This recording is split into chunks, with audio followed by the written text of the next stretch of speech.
Hey guys, are you ready for some money rehab? Wall Street has been completely upended by an unlikely player, GameStop. And should I have a 401k? But you don't do it? No, I know. Girl! You think the whole world revolves around you and your money? Well, it doesn't. Charge for wasting our time. I will take a check. Like a old school check. You recognize her from anchoring on CNN, CNBC, and Bloomberg. The only financial expert you don't need a dictionary to understand. Nicole Lapin. The consequence of the finance world being so jargony is that there are tons of finance terms that people have heard of and could use in a sentence, but couldn't actually define. Bankruptcy is absolutely one of them. In movies and TV shows like It's a Wonderful Life or Schitt's Creek, bankruptcy is painted as financial death. But on the other hand, Chrysler had one of the most well-known bankruptcy filings in our lifetime. But I still see Chryslers every time I go outside. So who's right? Is bankruptcy financial do-over, or is it game over? I wanted to phone an expert, so today I'm bringing you Confessions of a Bankruptcy Lawyer. Todd, thank you so much for joining us. Welcome to Money Rehab. Well, it's good to be here. Thank you for having me. And let's start with a little introduction. Can you tell me about your career? How did you get into the world of scary bankruptcy? Well, there's nothing scary about bankruptcy, but I can explain it pretty easily. I went to law school in 1989, and by the time I graduated in 1992, I had dreams of being a business/real estate lawyer. But in 1992 in Southern California, we were having a terrible recession and nobody could afford a business lawyer or a real estate lawyer. And what people needed was a bankruptcy lawyer. So I got into it that way. So your official title now is? I am a bankruptcy lawyer. I am president of my law firm. I'm a certified specialist in bankruptcy, both by the California State Bar Association and the American Board of Certification. And how many people have you helped through bankruptcy? Oh, you know what? A wild guess would be about 7,000. Bankruptcy is such a scary word. You said it wasn't scary. Convince me. Well, okay. From my perspective as a lawyer, it's a really nice area of practice because if you come into me as a client, I can be fairly certain that my prediction of what's going to happen in your case is going to come true. Whereas if you go into a family law lawyer or a personal injury lawyer, or just a general civil litigation lawyer, they'd be lying to you if they told you what was going to happen. They really can't make promises. And it's disappointing a large percentage of the time. You don't get the results you wanted. You don't get custody of the kids. You don't get the dollar value on your case you thought you had. But in bankruptcy, if you come into me and you say, look, I am over my head in debt. I can't pay my credit card bills. I can solve the debt problem. I can get you out of debt. And I can be 97% sure that that's going to work out for you in that way. And people leave much better off than they came in. So in that sense, it's not scary. It's a good thing for almost everybody that comes in. Well, let's step back. What is bankruptcy?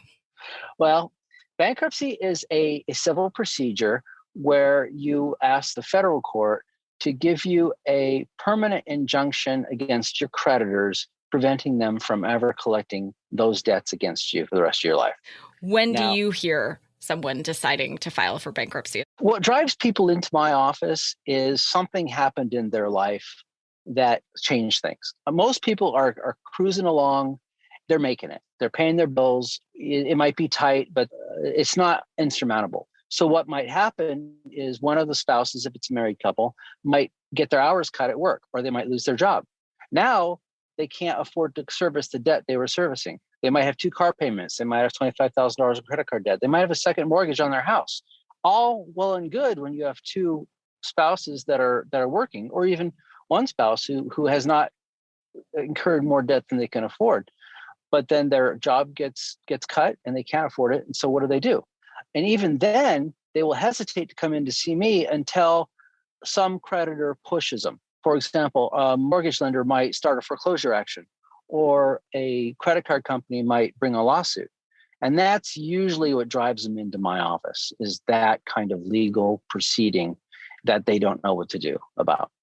I see. And then what happens next? Can you explain the process of filing for bankruptcy? Oh, absolutely. Looking back over the years, I would say my average client has about $25,000 in credit card debt, has a second mortgage on their house, has at least one car payment, possibly two. And what I ask them to do is give me a list of those debts and a list of their assets. Most people don't have any assets, at least no assets that a bankruptcy trustee would be interested in selling. And the reason you give me that list is because we have to disclose that to the court and to the other creditors, and the court will review it and say, look, you've got this car that's paid for, and you don't have any exemption allowed for it. So we're going to take your car and we're going to sell your car. We're going to use it to pay back some of your debt. And that's why I get that list of assets. But as I said, most people don't have a car that's not exempt.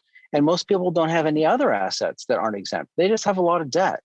For 97% of the cases, I would say they file bankruptcy, they get a discharge of their debt, and they keep everything. Now, if you have been saving all your life and you've got $100,000 in the bank, or you have a lot of equity in your house, you're not a good candidate for bankruptcy because you'll lose those assets. You can't give your stuff away before you file, and you can't hide your assets. You have to put everything on the table.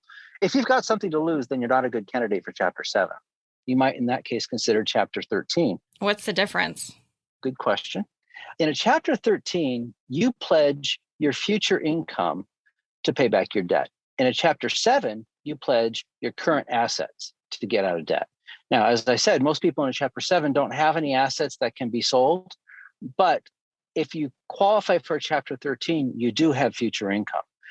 And in a situation like that, let's just say you made enough money to pay back some of your debt, but not all of it. Let's say you could afford a $300 or $400 a month payment, but that's not enough to get you out of debt in the short term. So the bankruptcy court will say, let's do a Chapter 13. You pledge $300 a month for 5 years, which comes to $18,000. At the end of 5 years, after you've paid that $18,000, we're going to wipe out the rest of your debt. And you might do that if, let's say, you did have a car that had $18,000 of equity, and you don't want to lose your car because you need it to get to work. So you file Chapter 13 and say, instead of giving up my car, which is worth $18,000, I'm going to do a Chapter 13 instead, and I'm going to pay $18,000 over the next 5 years into a plan. The creditors get the same amount of money, and I get to keep the car. So Chapter 13 is better? Well, it's different, and it's worse, I would say, most of the time, because it sucks being in a Chapter 13. You're in a bankruptcy for 5 years, which a Chapter 7, you can be in and out in 3 or 4 months. In a Chapter 13, you're living under a budget that's very strict. No going out to dinner, no Christmas presents, no vacations for 5 years, because all of your excess income is going to pay your creditors. And for most people, that is not a preferred way to live. So I recommend a Chapter 7 if you can qualify and if you don't have any other assets to lose. But for a significant portion of the creditors, or debtors, they have to do a 13 because they would lose assets if they file a 7, or they make too much money to file a 7. Okay, so I never advocate funny business in general or anything illegal, obviously. So I should underscore that doing this fraudulently and trying to get a get out of jail free pass by filing bankruptcy and suffering for a few months or a few years is no bueno. Yes, children, don't try this at home. I think that's really important because somebody listening saying, oh yeah, this sounds really rad. This sounds awesome. I can just get everything cleared and, suffer for a little bit of time, but that's awesome. So I don't have to actually do the hard money rehab work to get out from under debt. And speaking of that, the negative is you're going to have a bankruptcy on your credit report for 10 years. So if you are at your rope's end, you probably have pretty bad credit. And bankruptcy is not necessarily going to hurt your credit. If you come in to see me, you have a 540 credit score, bankruptcy is going to help your credit. Now, if you come in and you have a 760 credit score and we file bankruptcy for you, your credit is going to get hurt. And you're not going to find good credit easily attainable in the near future. Now, that's not to say you can't incur debt in the future. It's not to say you're not going to get credit cards, but they're going to be secured cards or they're going to have a very high interest rate. And it's generally not a good idea to file bankruptcy. I'm not advocating it. But if you have more debt than you can repay, it's there for that purpose. Nobody should have to live that way. Nobody should be enslaved to their credit cards, or to their credit companies. 200 and something years ago when our country was started, they were used to be such things as debtors' prisons. And when they started our country, they decided to go the other direction and make the credit system much more favorable for the borrower versus the creditor. And that's what we're living with today. The idea is we want to promote people to take risks. We want to promote people to start businesses. We want to promote people to borrow money, employ other people, build an economy, and consume, for that matter. We like people borrowing money to buy cars. We like people borrowing money to buy houses. And if you risked going to jail because you couldn't make your mortgage payment, you would find a lot less people buying houses. So it would be bad for the economy to make borrowing money, or the consequences of borrowing money and not being able to pay it back, too harsh. Well, I would argue that we do still have a debtor's prison, just of a different sort, with super ridiculously low minimum wage, all of these other things, but that's for another episode. Hold on to your wallets, boys and girls. Money Rehab will be right back. Now, back to business. So what advice would you give a listener who's considering filing bankruptcy? Well, it always frustrates me when people come into me after they filed and didn't talk to a bankruptcy attorney first, because we're free. Wait, what? You're free? You have a nice car and a golden doodle that I see.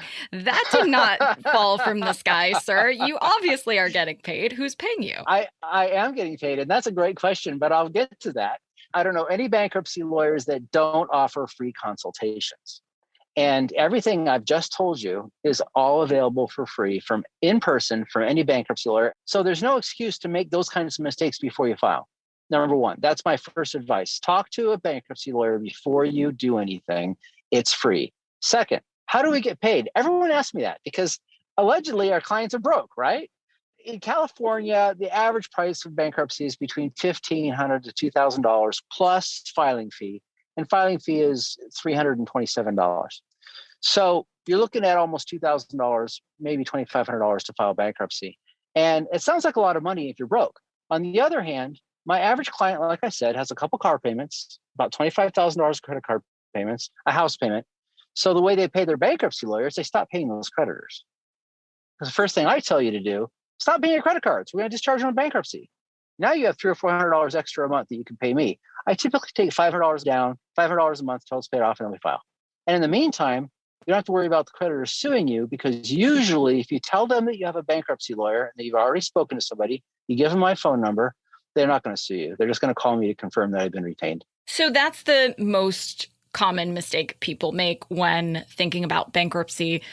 What's the most common mistake people make when dealing with debt collectors? Well, here's one. This is a secret that's worth every dime your listeners are paying to listen to this, is there's a statute of limitations. And that statute of limitations is revived if you make a payment.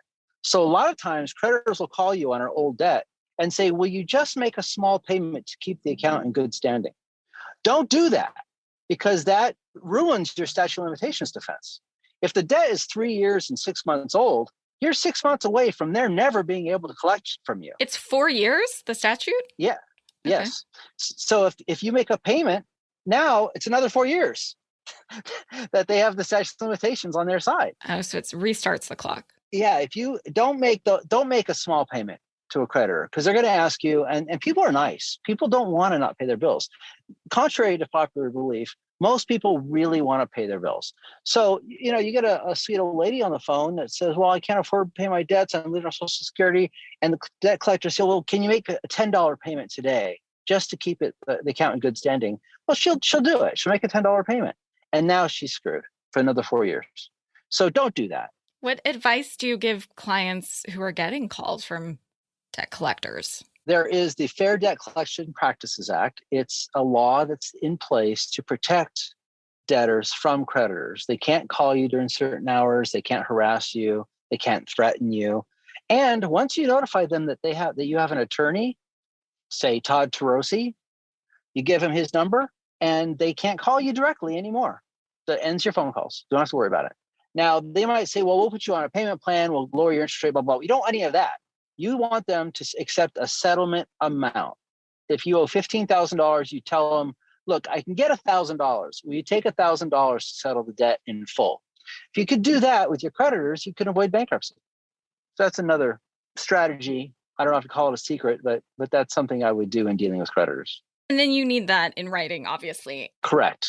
So send a communication, letter, email, fax, saying we agree to accept $1,000 in full settlement of this account. Once you get that, go ahead and send them $1,000. You'll be done with that debt. Now, be careful. If you do that, don't do it with just one creditor if you have 7 creditors, because now you spent $1,000, you're going to end up filing bankruptcy anyway, and you wish you had that $1,000 to pay me. So if you can work a deal with all the creditors that's beneficial and allows you to avoid bankruptcy, do it. If you can't, then look at bankruptcy.